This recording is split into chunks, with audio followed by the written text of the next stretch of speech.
Hey everybody, welcome to Cosplay University. My name is Adonis Cosplay.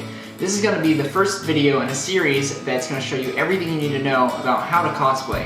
We're going to go over how to sew, how to make armor, how to take photos, you name it, we'll cover it in this series. Today, I'm going to show you how to get started by using a sewing machine.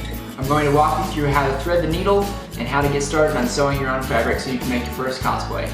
First things first, you're going to need three things: a sewing machine, a bobbin, and some thread.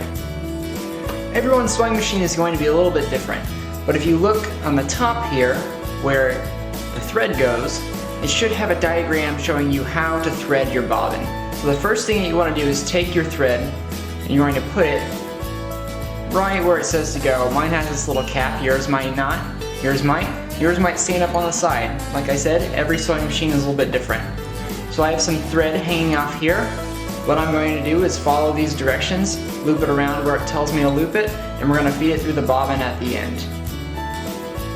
Now that we've wound the thread to where it needs to go, we're going to take the string here and stick it through an eye of the bobbin, just like this.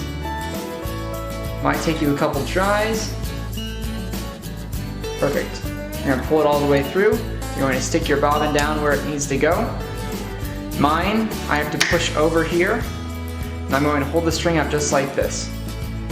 Another important part is to make sure your machine is plugged in and on. Once you're ready to go, you should hold the top of your string just like this. Make sure that any part that could slip out is staying in place, and you're going to slowly push down on your foot pedal. Once you've had it wound on here a little bit, you can go ahead and cut the string off right here. Then just keep winding it until you have as much thread on your bobbin as you want. Whenever you're finished, all you have to do, for me, I slide the bobbin over, then just take up that string, cut it off, pull that bobbin right out, you're good to go.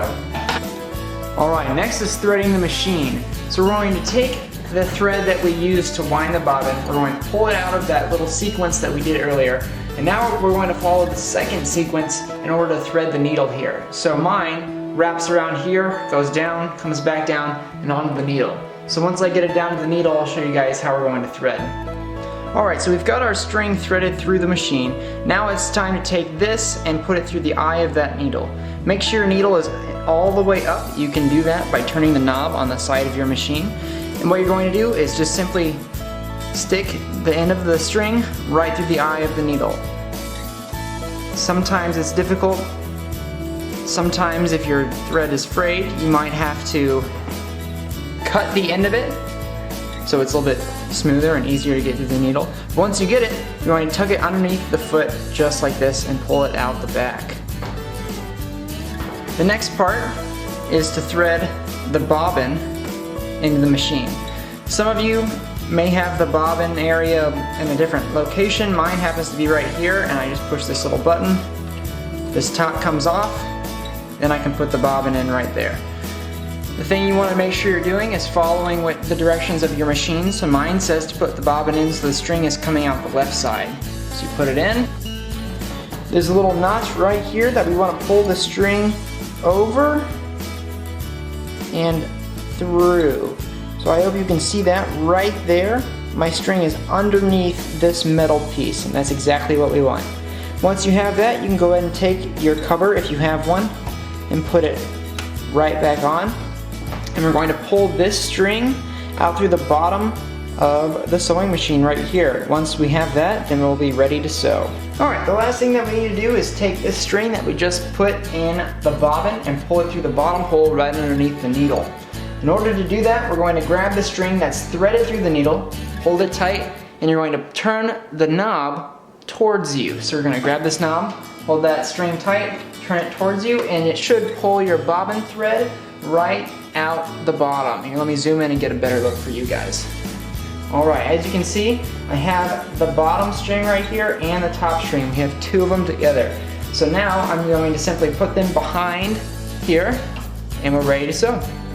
When you want to start sewing, you need to first decide which kind of stitch to use. There are multiple different stitches for multiple different purposes. There's straight stitches for easy seams, there's zigzag stitches for stretchy material, and so on and so forth. Each stitch has its own purpose and its own design. For this tutorial, we're simply going to be using a straight stitch, and it's already selected on your machine, on my machine, so make sure that you know which one you're using. Alright, so we have our material here. I'm going to be using this green material that matches our thread. For me, my presser foot in the back is already lifted up. Mine's right here on the side. So when I lower it, the foot comes down, and when I turn it up, you can raise the foot up. That's going to allow you to put the fabric underneath. So we have my fabric, there's 2 layers. I'm going to put it underneath here and lower the presser foot. That means it's kind of locked in place. Now when you get started, you want to hold those 2 strings. See my hands here? Holding both of those strings in the back, and you're going to press the pedal slowly forward a few times. So normally I'll have my hands trying to hold like this, so I have my strings pressed down with one hand and I'm guiding the material this way. But for the sake of the demonstration, I'll show you this way so you can see clearly. So press down a few times, it'll start going forward, and then to back stitch or kind of knot the end. A lot of people have a lever or a button. My button is right here, and the machine will stitch backwards. That'll create a knot so that string's not going anywhere. Then you can just sew forward, and you don't have to hold on to the string in the back anymore because it's staying put. You sew forward as fast as you feel comfortable. The more experienced you get, the faster you can go. And whenever you're done, back stitch again. And you can forward stitch one more time. And there you go, you sewed your first seam. Now, to get the material out of the machine, you have 2 options. If your machine has a cutting mechanism, you can press the button and it'll cut the thread for you. A lot of machines don't have this, which is totally fine. So what you're going to do is you're going to reach back, move this presser foot up, you're going to pull that material out, making sure that your needle is up all the way. See, mine stops down automatically. A lot of machines don't do that. So make sure your needle is up, pull that out, and you can either use scissors and cut this, or a lot of machines have on the back here, you can't see it, but on the back here it'll have a little razor that you can lift up and drag the threads through, and it cuts it just like that. So here's an easy seam. There you go, you did it. You learned how to sew using a sewing machine. Congratulations, you guys just learned how to sew your first piece of material using a sewing machine. If you guys have any questions, please let me know in the comments down below. This has been the first video, again, in a series of videos that's going to teach you how to cosplay. Now get yourself a pattern and make something cool.